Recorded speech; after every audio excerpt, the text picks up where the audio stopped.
পৃথিবীর অন্যতম বৃহৎ তিন ধর্ম খ্রিস্টান, ইহুদি এবং ইসলামের অনুসারীদের কাছে প্রিয় আল আকসা মসজিদ।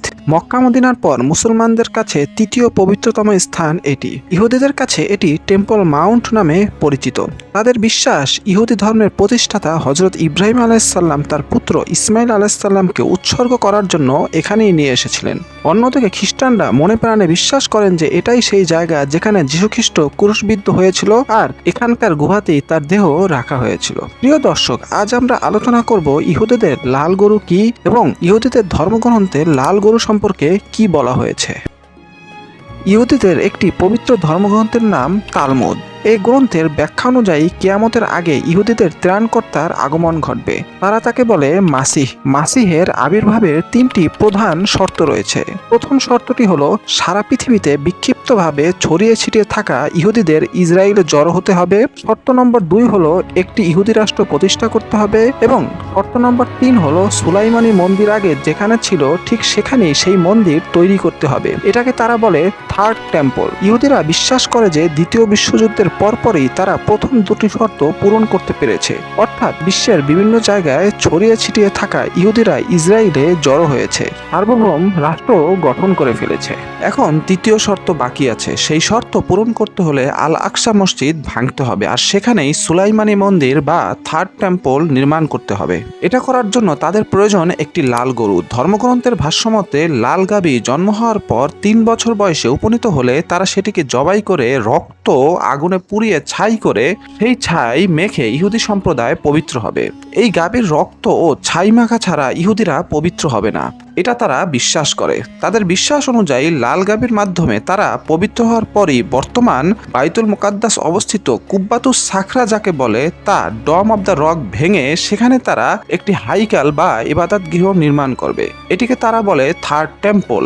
এর আগে আরো 2 বার হাইকাল বা টেম্পল নির্মাণ করা হয়েছিল। প্রথমবার নির্মাণ করেছিলেন নবী সুলাইমান সাল্লাল্লাহু আলাইহি সাল্লাম, কিন্তু পরবর্তীতে সেগুলো ভেঙে ফেলা হয়। এখন তাদের পবিত্র হওয়া ছাড়াই টেম্পল নির্মাণ করা যাবে না, তাই তারা বিশ্বের সর্বত্র এই লাল গাভী খুঁজে বেড়াচ্ছে। বহু খোঁজাখুঁজির পর অবশেষে আমেরিকার নিউ জার্সিতে অবস্থিত একটি গো খামারে এই লাল গাভীর সন্ধান পাওয়া গিয়েছে, কিন্তু গাভীর মালিক সেটিকে ইহুদিদের কাছে কোনোভাবেই $1 মিলিয়ন দিয়েও বিক্রয় করতে রাজি নয়। পরে মোট 5টি লাল গাভী তারা একত্রিত করেছে। ইহুদিদের সংগঠন বনে ইসরায়েল তাদের অফিসিয়াল ওয়েবসাইটে লিখে রেখেছে 5টি লাল গাভী খুঁজে পাওয়া গিয়েছে। তবে সবচেয়ে আতঙ্কের বিষয় হলো তারা 28 কিংবা 29 মার্চ এই গাভী বলি দেবে। আগুন দিয়ে পুড়িয়ে ছাই বানিয়ে গায়ে মেখে দুনিয়ার নাপাক ইহুদিরা পাক হবে। তারপর তারা যে কোনোভাবেই আল আকসা মসজিদ ধ্বংস করে সেখানে তাদের টেম্পল তৈরি করবে। গরুর সাথে ইহুদি জাতির সম্পর্ক নতুন নয়, এটা খুব পুরনো। হযরত মুসা আলাইহিস সালামের জাতির গরু প্রীতি নিয়ে পবিত্র কোরআনে বর্ণনা করা হয়েছে। একবার তারা গরুর মূর্তি তৈরি করে, আরেকবার গরু নিয়ে হাজারো প্রশ্ন করে। গরু সম্পর্কে পরীক্ষা নিরীক্ষা এটা তাদের পুরনো অভ্যাস। পবিত্র কোরআনে আল্লাহ তাআলা বলেন, যখন মুসা আলাইহিস সালাম তার সম্প্রদায়কে বললেন আল্লাহ তোমাদেরকে একটি গরু জবাই করতে বলেছেন, তারা বলল তুমি কি আমাদের সাথে উপহাস করছো? মুসা আলাইহিস সালাম বললেন, মূর্খদের অন্তর্ভুক্ত হওয়া থেকে আমি আল্লাহর কাছে আশ্রয় প্রার্থনা করছি।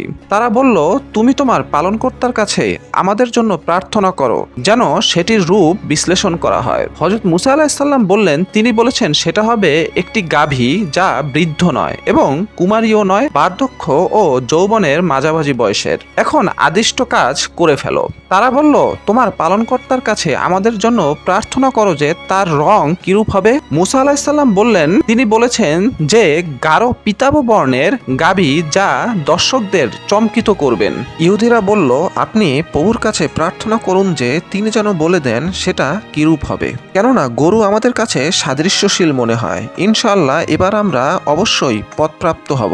মুসা আলাইহিস সালাম বললেন, তিনি বলেন যে এ গাভী ভূকর্ষণ ও জলসেচনের শ্রমে অভ্যস্ত নয়, হবে নিষ্কলঙ্ক নিখুঁত। তারা বলল, এবার আপনি সঠিক তথ্য এনেছেন। অতঃপর তারা সেটা জবাই করলো, অথচ জবাই করবে বলে মনে হচ্ছিল না। এই কথাগুলো রয়েছে কোরআনের সূরা বাকারার 67 থেকে 71 নং আয়াতের মধ্যে।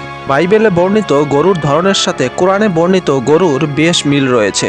যেমন গাভী হতে হবে মাঝারি বয়সের, গাভীটিকে কোনো চাষাবাদ বা অন্য কোনো কাজে ব্যবহৃত করা যাবে না এমন হতে হবে, নিখুঁত ও কলঙ্কবিহীন হতে হবে। তাদের ধর্মগ্রন্থে আছে, হাইকলের জমি আমাদের হাতে আসা মাত্রই আল্লাহ লাল গাভীকে আদেশ করবেন, সে হাম্বা ধ্বনিতে মুখর হয়ে উঠবে, তারপর আমরা শুরু করব হাইকল নির্মাণ। বনি ইসরায়েলের নবীগণ এই ভবিষ্যৎবাণী করে গিয়েছিলেন। ইহুদি আরেক পণ্ডিতের ভাষায়, আমরা হাইকলের নির্ধারিত জায়গার সামনে পূর্বমুখী করে গাভী জ্বালাবো। এ কাজে বিভিন্ন বৃক্ষের কাঠ ব্যবহৃত হবে। তারপর ছাইকে পানি সরবরাহের মতো পাইপলাইনের সহায়তায় প্রতিটি ইহুদির ঘরে পৌঁছে দেওয়া হবে। এভাবেই সকল ইহুদিকে পবিত্র করা হবে। প্রিয় দর্শক, ইতিহাস সম্পর্কে জানার জন্য আমার চ্যানেলের অন্যান্য ভিডিওগুলি দেখতে পারেন এবং আমার ফেসবুক পেজ আশিকস ওয়ার্ল্ড ফলো করতে পারেন। ধন্যবাদ।